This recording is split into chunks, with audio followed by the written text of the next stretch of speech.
morning. Good morning.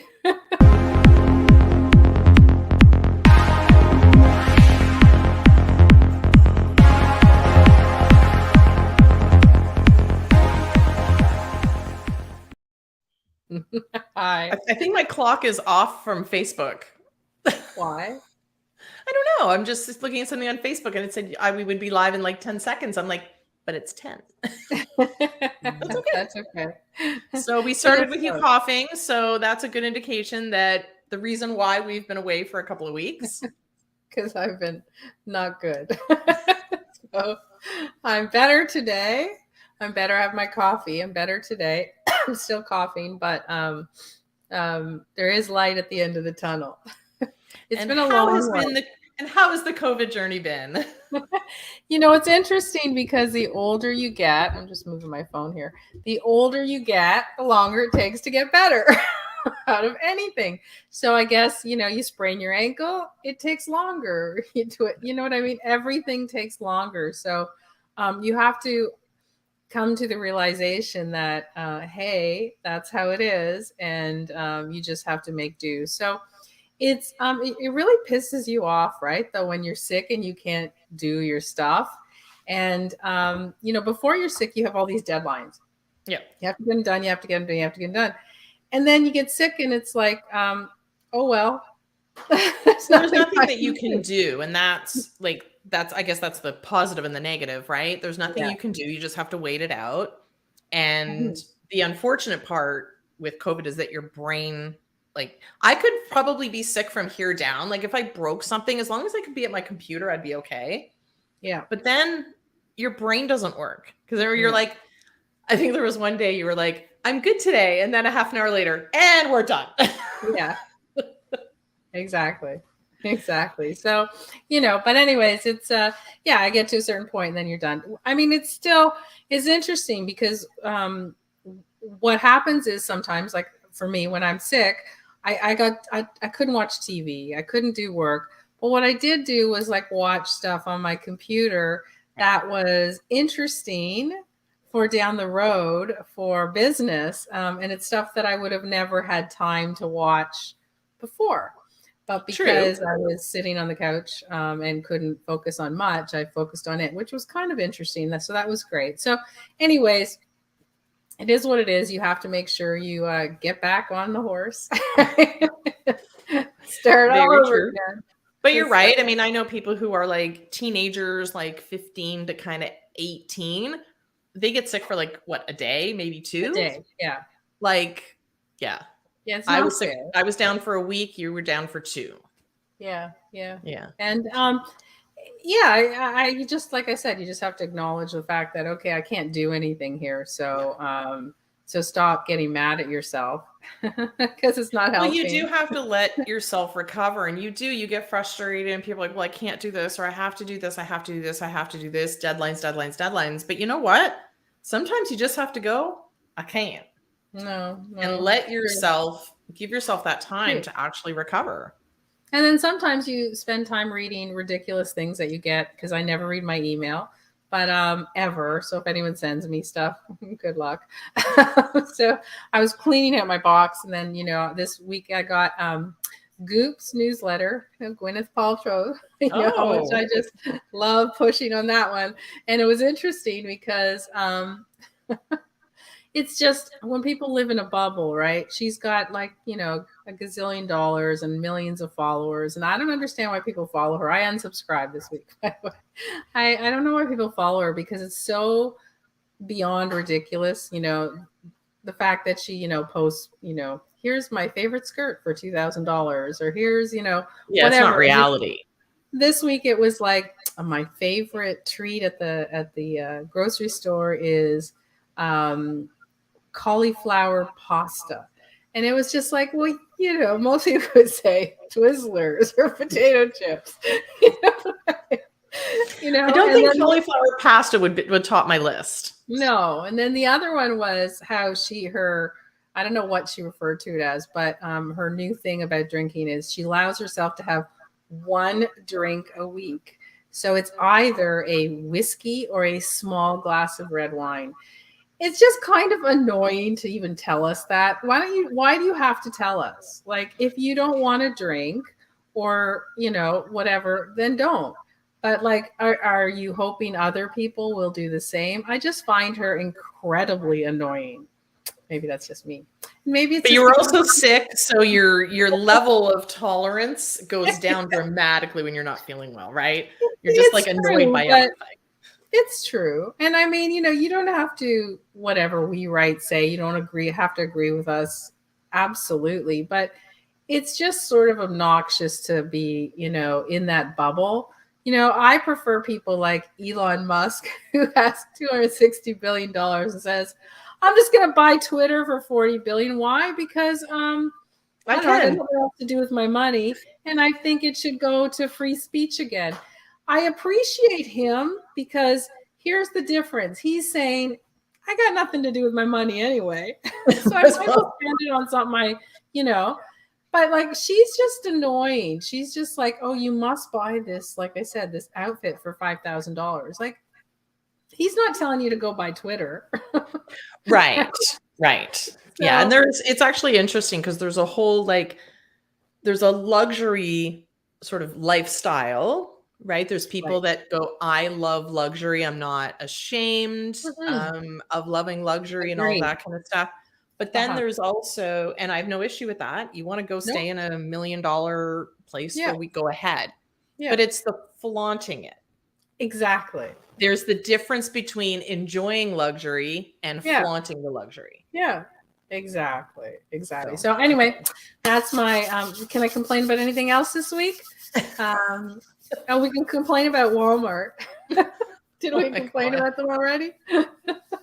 I don't even know what to say anymore. Like, it's not that hard. Okay. No. So the concept of we're going to sell this particular item, and this particular item is, I don't know, $1,500. Let's just say it's approximately what it was. And then Walmart goes, no, you can't buy it. And so the one, and so Fay and I have both been trying to buy this TV is what it is. For the studio. Yeah. That's it. It's just a TV. It's on clearance. It's great. It's exactly what we need. Yeah. We just want to buy it from Walmart because they have the best price. Yeah. So I know a lot of people will say, well, just don't buy it from Walmart. But again, anywhere else, thousands of dollars more. So I've bought things from Walmart before that are under $1,000. So I went on to customer support and they're saying, well, there's a problem with your bank. That's why it's not going through. I'm like, well, there's no problem. I have $1 million, or not $1 million, but I have a very high limit on my credit card with no balance. So I know it's not my credit card. So then you went on and they said something about you can't buy an item over $1,000 if you've never bought an item over $1,000. What was that? Yeah, that's what they said. And then on top of that, I tweeted, I sent direct LinkedIn messages to the CEO of Walmart and the director of operations. Because that's what she does. Not because we were dying for this product. It's because it's the principle now. And you guys know, who listen to us all the time, I call people out that have terrible customer service. And here's the difference. And this is why I hope Walmart is listening, because this has really pissed me off. Because, I've called up, I go right to the top. If I don't get an answer, because you know what, if I'm the leader of an organization and I get it, I'm going to call my guy and go, look after this. This is ridiculous that they've come to me, right? Yeah. So everyone else I've ever talked to, anyone I've ever sent a message to that's a CEO or a director or VP, it always gets resolved. Yeah. Walmart, no one answers. And then on top of that, the Walmart Twitter people, who are usually really good, said, oh, it's a bank issue. It's not a bank issue. No. It's a technological issue with your system. So shocking that no one's called me back, who are, the leaders of the organization. And so to me, it left a real big distaste. Up here where I live up north, there's not a lot of stores. Walmart's one of the big ones. And I'm like, now I go out of my way not to shop there. Because, and it's only been a couple of weeks, but I really don't want to give them my money now, because, how dare they not answer just give us an answer. You can just, we don't care. You can be out of stock. We don't even care about it anymore. But give us an answer. Well, I guess the challenge is they made it very difficult. Right. Like, and like I went on chat at one point and they gave me this answer. Then I called and they gave me this answer. Then I went on again because I tried a different credit card and it was a different answer. So there's no consistency in regards to the why. No. And one guy just said, I don't know. Yeah. Like he literally was like, I'm going to stay on. There's no issue. Like order it. So I did and I got the confirmation and then like instantaneously it was canceled. So I thought they were out of stock. Yeah. Because sometimes websites aren't updated and stuff, and that wasn't the case. So it was just, it was very fascinating how difficult it became to buy this particular item. Yeah. It's not okay. Oh, hey, Walmart. Not okay. Show us that you actually, it's, okay. So can I give one more rant about customer service and then I'll. Yes. And then I'm going to switch topics. Okay. So, Canada Post. Oh, good. So we have a mailbox. We have a mailbox here at this location, right? Yeah. And the mailbox is right on the street and the driveway where it meets. And there is a municipal sign, an address sign, which is an emergency sign. That's what they used for, ambulances and that. They put those in years ago. So the mailbox is right beside it. So it's, municipal property. So one day, March 31st, I get a scribbled piece of paper from the postal person who delivered it. March 31st, and they said, can you move your mailbox closer to the street so I can deliver your mail?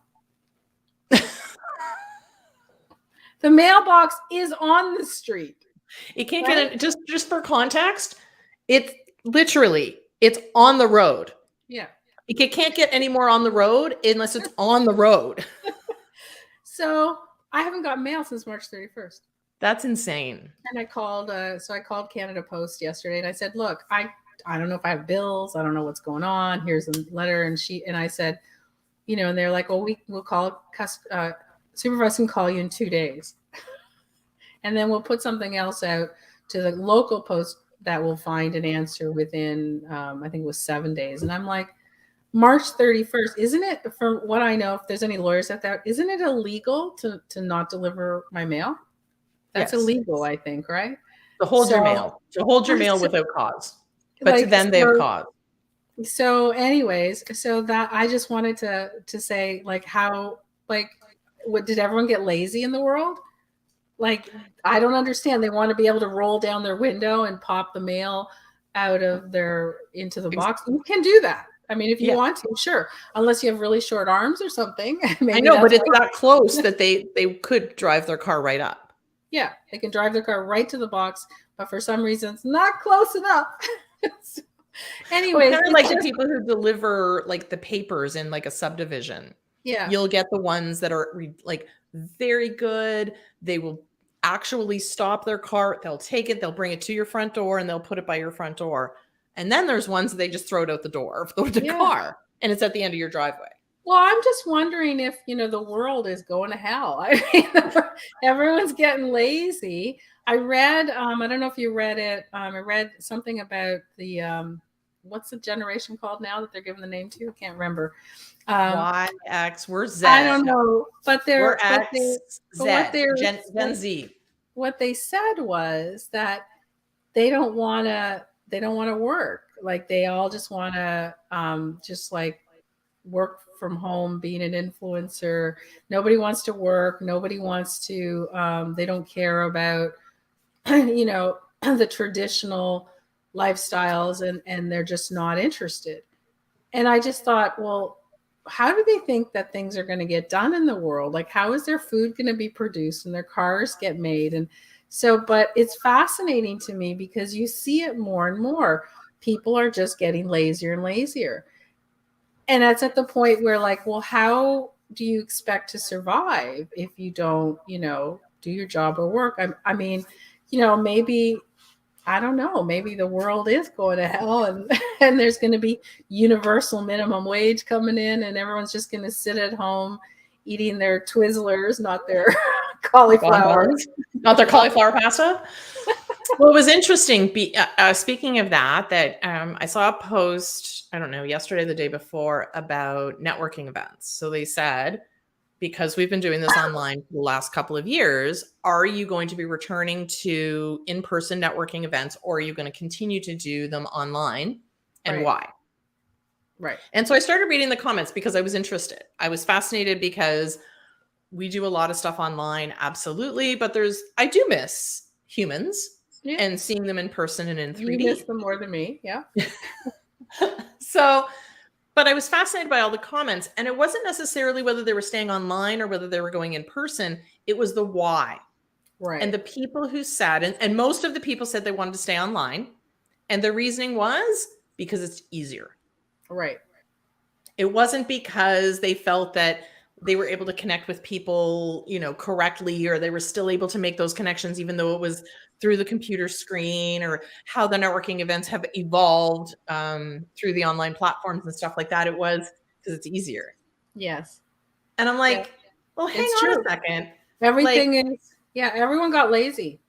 Exactly. That's where I was kind of like, so you can't, going to a networking event was part of doing business. Yes. We meet people, we get business that way, we get referrals that way. That's kind of how business worked. Yeah. But now we don't want to do that. We don't want to leave our houses. It's fascinating to me. It's just fascinating how, everything's totally slowed down. Now, I mean, the world is picking up and things are, people are starting to move, but you're right. Like there's certain things that will change forever, right? Yeah. That will never go back. But, so couple that with the new generation who are, really not interested in working at all. So, well, not in the traditional sense of having a job that they would go to, that kind of stuff. And that's because they can do things, they can do things differently. They can have different types of jobs. Well, I think part of it, Stacy, is also that they've grown up with the comfort of living at home on the back of everything that we did, right? And, so their parents all worked really hard and have houses and can afford to keep them home. So they're like, they don't feel like they need to leave. They're exactly. And I don't know who this is. It's on Facebook. I don't have the name, but they said they started doing demonstrations live, but it's hard for people to come out, hard to get them out to a live event. So I don't know whether we're just not ready yet to go out, or whether we've completely shifted the way in which we are going to do business going forward. I think a lot of it is going to shift permanently. It's like gyms. The hardcore gym people that enjoyed that experience went back, but a lot of people will never go back. They bought their equipment, they work out, in home. And it's like, to me, I always preferred to be at home, because to me it's a lot of extra time to go somewhere, go to a gym or something, right? So I think a lot of people are saying the same thing. They're like, well, I can save a couple hours if I just do networking online. I can save a couple hours. And that's okay, because so my answer would have been, I prefer to stay online, but my reasoning would be different, because the way, if you think of even we do the networking power hour on Tuesdays at 10 o'clock. And what we end up doing is people go into breakout rooms and they end up being able to have one-on-one conversations. So it's a little bit of sometimes when you go to an in-person networking event, you gravitate towards specific people. But in this particular case, you don't have sort of that choice. Plus, you don't have the distraction. So to me, you're able to build a relationship easier and better. I agree. Through the online platforms. Yeah, there's a lot, I agree. I mean, for me, there's a lot I prefer now online to a networking event in particular. I never really, that I never really loved going to networking events. Yeah. It is an entire night or an entire day gone when you go. I would prefer, there's difference. Networking events, prefer online. If I was doing if I was going to a conference, I'd prefer in person. Right. Because a conference, depending on what you're learning, but the whole point for me of going to a conference was always the people that you met there. Right. Which is a little different than just breakout rooms, right? Because at a conference, it's huge. And so that's different. Yeah. You're always meeting people, lunches. And you're more engaged at a conference in person. Yeah. I find them still a little bit challenging to watch those conferences. I know we were talking about did we want to attend one, and the online ones, you don't feel like you're part of it. No, it just you don't feel the vibe, the energy, the room, all of that kind of stuff. No. So, I mean, there are instances where obviously both of them, they work well online or offline. They're great. And there's a lot of instances where it got better online. But there's a difference what we're talking about with that. So what we're talking about is still working, right? And then there's the other, which is people that just don't want to work anymore. And part of it, I'm going to just shout this out because people get mad at me, but part of it is in Canada, the government, and some parts of the US, the government just handed you money. Right. Because, and correct, like lots of people needed the money. No question. You needed the money because you couldn't work. However, some people just could have worked and just took the money. And then they got used to it.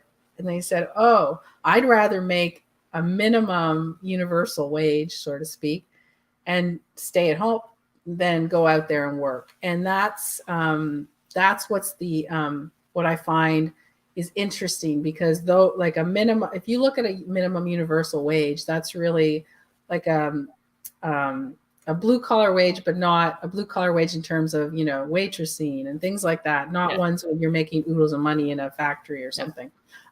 So, I get it. Some people were going, well, I can make the same thing sitting at home than as I can to work all day. And that's why all the stores, the restaurants, they all have help wanted signs.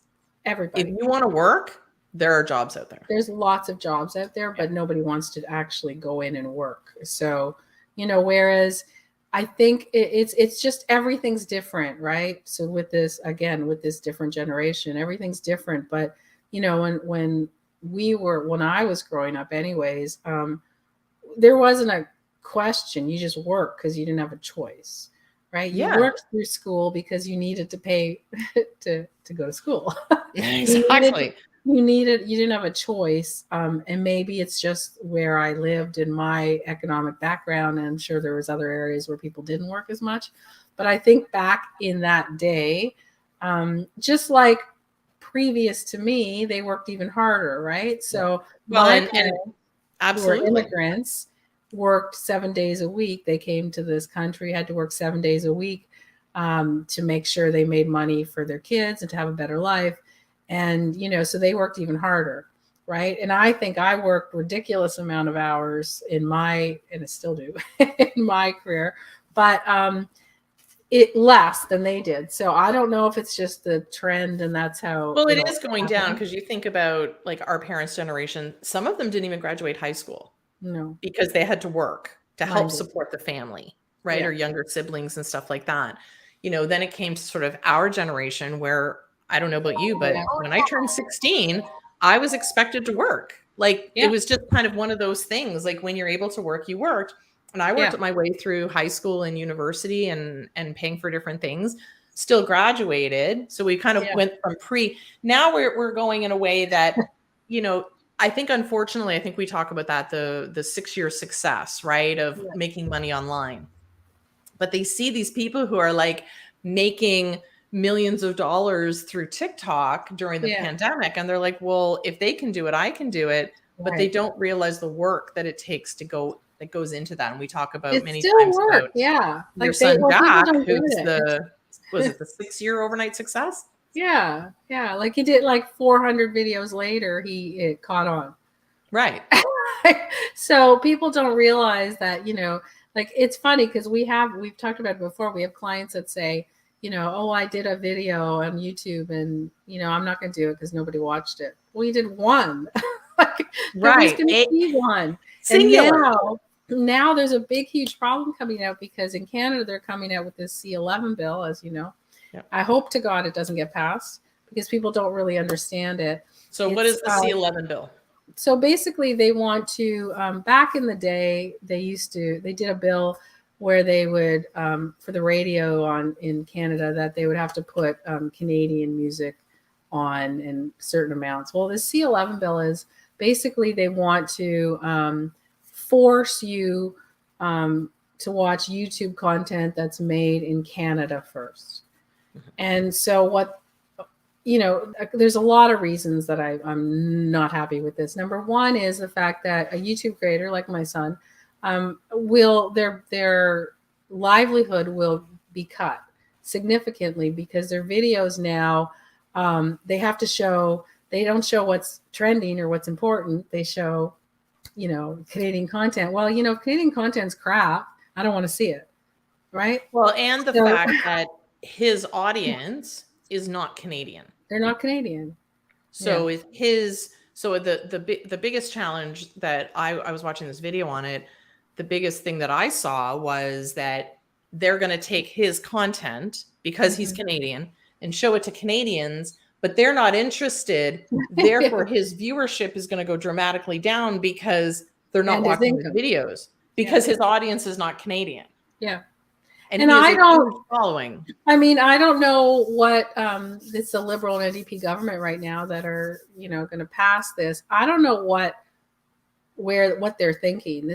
The world is a global economy now. Yeah. There's no more of this, hiding and propping up stuff that isn't really needing propping up. I mean, I don't want to watch content just because it's Canadian. I want to watch content that's good. And if it's good, it'll find an audience. It doesn't need to, the government doesn't have to force feed it down to the public and to say, oh, you must watch this. I don't agree with this bill. I don't think people understand it. It'll probably get passed because the Liberals and the NDP are in a pact now. And so well, and it's the media sort of controlling that. And you're right. Yeah. I'll take out the word good. I just want to see content that I want to see. I want to see, yeah. That I'm interested in, not. Right. I don't want the government. So, you think about, a democracy and freedom, and I get they say they're trying to protect, but in fact, they're hurting. Yeah. They're hurting us because they want to force feed us, which I would consider propaganda, because you can't tell me that Canadian content somehow is better for me. Right. And and that shouldn't be the internet shouldn't have borders. No, exactly. Right. And that's kind of what they're trying to kind of stop information from going all over the place. But you're right. We live in a global landscape now. Information. Yeah. If I want to see, if I'm a huge follower of, I don't know, something from Germany or France or Italy, then I should be able to watch that content over stuff. And if I do want to watch Canadian content, that's okay too. But that should be my choice, not the government's choice. It should be based on, it doesn't matter. Like the beauty of the internet and algorithms is it forces people, it force feeds you stuff that you want to see, right? Yeah. And that's popular. Yeah. So what's wrong with that? Like, what are we going to show Canadian content? We're going to watch some ducks in the water. Loons floating in the water. I don't know. In Ontario, I'm totally exaggerating, guys. I know I'm totally exaggerating, but I don't think it's not unlike, when they force fed Canadian content on radio stations. I'm sorry, if music's good, it's good. It will find a home. You don't have to force it. Exactly. Yeah, right? Because there's enough people in the world that love Canadian only, but there's also enough people in the world that want to see other things. And again, I want to be shown. And the algorithm with YouTube and all of these different channels is getting so good. Yeah. That when you watch something, they go, oh, you might like this. That's what I want. Show me stuff that's related to what I like. I don't care where it is in the world. Yeah, and I don't want him to say, "Oh, you might like this because you live there." One has nothing to do with the other. It doesn't mean that I'm interested. So please stop it. Anyways, not happy about this bill. I hope it doesn't go through, but I have an awful feeling it will. I don't think the media has reported on it properly and told all the implications of what's going on. So I don't think most people have even heard of it. I hadn't heard of it until my son told me about it. And then I did my research. So that's really awful. I mean, a horrible thing to think about, that you don't even know that this is going to be passed until it's passed. Right. And then you're going to start to wonder why particular content is coming into your feed based on geographical location, when you went, hang on a second, this is not something I'm interested in. And all of those videos, like the algorithm is going to impact the viewership of those videos and the visibility of those videos. And those top YouTubers have to move. They have to leave the country. Which is insane. Because they have no choice, because otherwise their business will fail.